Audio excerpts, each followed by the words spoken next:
안녕하십니까. 이어서 원주권 뉴스입니다. 도내 코로나19 확진 환자가 엿새째 한 자릿수를 이어가고 있습니다. 어제 홍천과 강릉에서 각각 1명씩 모두 2명이 확진됐고 오늘은 춘천에 자가격리 중인 1명이 양성 판정을 받았습니다. 원주에서는 어제 274명이 진단검사를 받아 전원 음성으로 확인됐습니다. 한편 간호사 감염으로 동일 집단 격리에 들어간 원주의 모 병원은 관련 의료진과 환자 등 37명 모두 음성으로 확인돼 오늘 격리 해제됐습니다. 현재 원주의 누적 확진자는 461명, 도내 누적 확진 환자는 1,781명입니다. 정부의 사회적 거리두기 완화 조치에 따라 원주시가 오는 28일까지 실내외 공공체육시설을 제한적으로 개방합니다. 실외 시설은 사전 예약제로 운영하고 실내 수영장은 수용 인원의 50% 이내, 다목적 체육관과 헬스장 등은 시설 면적 4제곱미터당 1명으로 인원을 제한하며 샤워장은 이용할 수 없습니다. 원주시 체육시설에 대한 방역을 강화하고 이용자들의 방역수칙 준수도 당부했습니다. 코로나19 여파 탓에 올해 강원도 내 대학 9곳 중 8곳이 등록금을 동결하거나 인하했습니다. 연세대 미래캠퍼스와 한라대, 강릉 원주대, 강원대는 등록금 동결을 확정했고 상지대와 가톨릭 관동대는 등록금 동결과 함께 입학금을 각각 50%와 30% 인하했습니다. 반면 경동대는 전년 대비 등록금을 1.2% 인상했습니다. 대학들은 코로나19로 인한 학생과 학부모의 부담 경감을 위해서 등록금 동결을 결정했다고 밝혔습니다.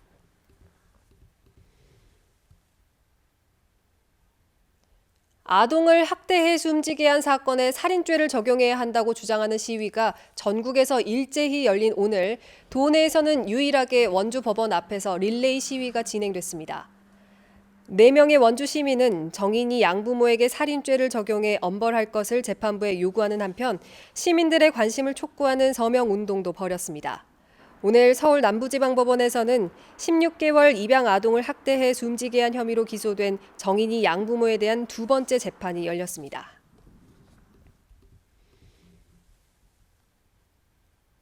오늘 새벽 3시 반쯤 원주시 문마급의 한 유치원에서 불이 나 1시간여 만에 꺼졌습니다. 유치원이 비어있던 새벽 시간이라 다행히 인명피해는 없었지만 20평가량의 내부가 전소됐습니다. 소방당국은 3층 내부에서 불이 시작된 걸로 보고 정확한 화재 원인을 조사하고 있습니다. 원주와 영월의 한파주의보가, 횡성과 평창의 한파경보가 발효 중인 가운데 오늘 원주를 비롯한 영서 남부는 종일 영하권 추위가 이어지고 있습니다. 어제보다 3에서 5도가량 기온이 더 떨어지면서 낮 최고 기온은 영하 5도 안팎에 머물렀고 바람도 강하게 불면서 체감 온도는 더 낮아 추운 날씨가 이어지겠습니다. 이번 추위는 내일 낮에 영상권을 회복하면서 차차 풀리겠습니다.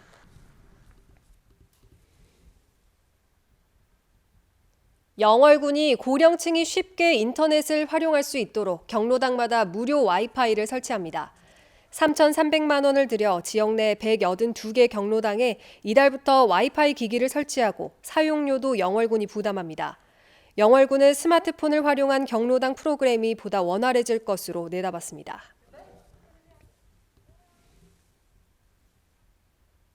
횡성군이 지역 경제 활성화를 위해서 다음 달 2일 카드형 지역 화폐인 횡성사랑 카드를 발행합니다. 만 14세 이상이면 누구나 발급 가능하고 월 사용 한도 50만 원 범위 내에서 사용액의 최대 10%를 캐시백 형태로 지급받을 수 있으며 연말정산 시 소득공제 혜택을 받을 수 있습니다. 횡성사랑카드 발급과 충전은 스마트폰 앱에서 가능하고 스마트폰 사용이 어려운 주민은 농협과 축협 등 금융기관에서 발급받을 수 있습니다. 강원도의회가 영월 삼척간 고속도로 조기 개통 등을 촉구했습니다. 도의회는 성명 발표를 통해 강원 남부 지역의 경제 회생을 위해서는 영월 삼척 구간이 정부의 제2차 고속도로 건설 5개년 계획의 중점 추진 사업으로 포함돼야 한다고 밝혔습니다. 또 국토균형 발전과 강원 남부권의 교통 여건 개선을 위해서는 제천에서 삼척까지 121km 전 구간이 동시에 착공돼야 한다고 촉구했습니다. 원주 의료기기 테크노밸리가 다음 달 23일까지 2021년 의료기기 창업 공모전을 개최합니다. 올해로 7회째를 맞는 이번 공모전은 병원과 연계된 창업 인큐베이팅 지원 사업의 하나로 참신한 의료기기 개발 아이디어를 발굴하기 위해 마련됐습니다. 대상과 최우수상 수상자에게는 원주 의료기기 종합지원센터 창업보육 공간이 1년 동안 무상으로 제공되고 1,000만 원 이상의 지원금도 주어집니다. 뉴스를 마칩니다. 고맙습니다.